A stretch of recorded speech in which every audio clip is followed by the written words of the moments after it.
சரண் Krishna YouTube சேனலுக்கு உங்களை அன்புடன் வரவேற்கின்றேன். உங்கள் வீட்டில் தெய்வ சக்தி இருந்தால் நீங்கள் வேண்டாம் என்றாலும் இந்த 3 விஷயங்கள் உங்கள் கண்முன்னே நடந்து கொண்டே இருக்கும். அது என்னென்ன விஷயங்கள் அப்படிங்கிறத பத்தி தான் இந்த வீடியோல தெளிவா நம்ம பார்க்க போறோம். நம்ம சேனல்ல உள்ள வீடியோவ ஃபர்ஸ்ட் டைம் நீங்க பார்க்குறீங்க அப்படின்னா, மறக்காம நம்ம சேனல சப்ஸ்கிரைப் பண்ணி வச்சுக்கோங்க. நம்ம சேனல்ல தொடர்ந்து குல தெய்வ பதிவுகள், ஆன்மீக தகவல்கள் வந்து கொண்டே இருக்கும். வாங்க வீடியோக்குள்ள போகலாம். முதல் அறிகுறி என்ன அப்படின்னு பார்த்தீங்கன்னா, உங்க வீட்ல தெய்வ சக்தி இருந்தால் மட்டுமே வளரக்கூடிய செடிகள் உங்கள் இல்லம் தேடி வரும் அல்லது உங்கள் வீட்டை சுற்றி வளரும். அது எப்படிங்க நம்ம இல்லம் தேடி வரும் அப்படின்னு கேட்டிங்கன்னா, உங்களுக்கு இது போன்ற தெய்வீக செடிகளை தானமாக கொடுப்பார்கள். நீங்க வேணாம் அப்படின்னாலுமே அந்த செடிகள் உங்கள் இல்லம் தேடி வரும். அது என்னென்ன செடிகள் அப்படின்னு பார்த்தீங்கன்னா, முதல்ல அதிக சக்தி கொண்டது அப்படின்னு பார்த்தீங்கன்னா, அது துளசி. துளசி, பவளமல்லி மற்றும் மல்லிகைப்பூ, மாதுளம்பழம் செடி, நெல்லிக்கனி செடி.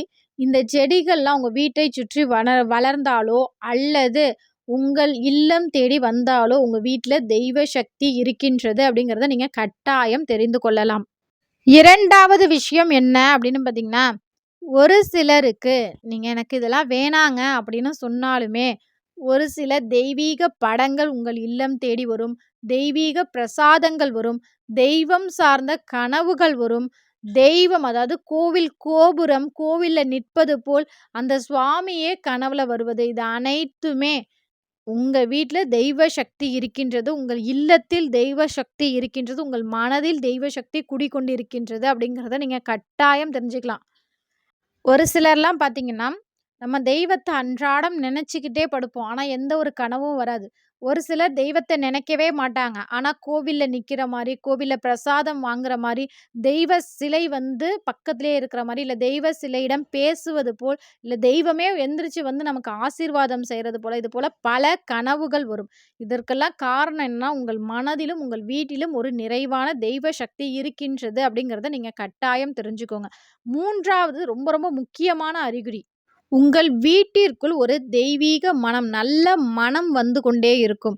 நீங்க வீட்ல விளக்கேத்தியிருக்க மாட்டீங்க, சாம்பிராணி கூட போட்டிருக்க மாட்டீங்க. அடுத்த வீட்ல உள்ள சாம்பிராணி கூட உங்க வீட்ல போட்ட மாரி அவ்ளோ கம கம கமன்னு வாசனையா வந்துகிட்டே இருக்கும். உங்க வீட்டுக்குள்ள இருந்தாலே ஒரு மன அமைதி கிடைக்கும். அக்கம் பக்கத்துல உள்ள குழந்தைகள்லாம் உங்க இல்லம் தேடி வரும். நீங்க போ அப்படின்னு விரட்டினாலும் இந்த 3 உயிரினங்கள் உங்க இல்லத்தை விட்டு போகவே போகாது. ஒரு நிமிஷம் வாசல்ல நின்னு உங்க வீட்ட பார்த்துட்டு தான் போகும். அது என்னென்ன உயிரினம் அப்படின்னு பார்த்தீங்கன்னா, காகம், குருவி மற்றும் பசுக்கள். இது அனைத்துமே நீங்க போன்னு விரட்டினா கூட, ஒரு நிமிஷம் நின்னு உங்க வீட்ட பார்த்துட்டு தான் போகும். இதெல்லாம் உங்களுக்கு நடந்துச்சு அப்படின்னா, நீங்க கட்டாயம் தெரிஞ்சுக்கோங்க.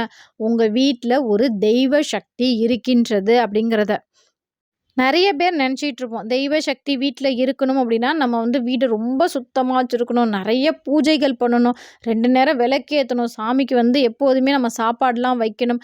நம்ம பிரசாதம் படைச்சு தான் நம்ம கும்பிடணும் அப்டின்னு நெனச்சிட்டே இருப்போம். ஆனா, உங்க வீட்டு குலதெய்வமா இருக்கட்டும், உங்க இஷ்ட தெய்வமா இருக்கட்டும், நீங்க மனசார நெனைக்கும்போது அந்த தெய்வம் கண்டிப்பா உங்கள் வீட்டிற்கு வரும்.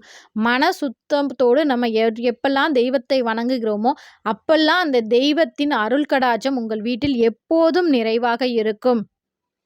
இந்த 3 அறிகுறிகள்ல உங்க வீட்ல எத்தனை அறிகுறி தெரிகின்றது அப்படிங்கிறத மறக்காம எங்களோட கமெண்ட் செக்ஷன்ல ஷேர் பண்ணிக்கோங்க.